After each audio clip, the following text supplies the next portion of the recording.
যথাসময়ে ইজতেমা হবে, সহিংসতাকারীদের ছাড় দেয়া হবে না বলে মন্তব্য করেছেন স্বরাষ্ট্র উপদেষ্টা লেফটেন্যান্ট জেনারেল জাহাঙ্গীর আলম চৌধুরী।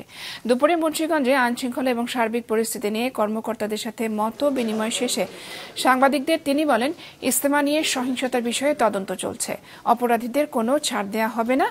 এদিকে টঙ্গীর ইজতেমা ময়দানের নিয়ন্ত্রণ নিয়ে দুই পক্ষের সহিংসতা এবং প্রাণহানির পর আজও ময়দান এলাকায় নিরাপত্তা জোরদার রয়েছে। পুলিশ, বিজিবির পাশাপাশি সাঁজোয়া যানসহ মোতায়েন রয়েছে সেনাবাহিনী।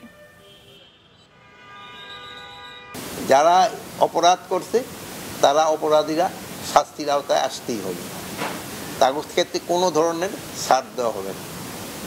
আমরা তাদের কঠোর হাস্তে আমরা দমন করব এবং তারা আইনের আওতায় অবশ্যই আসতে হবে।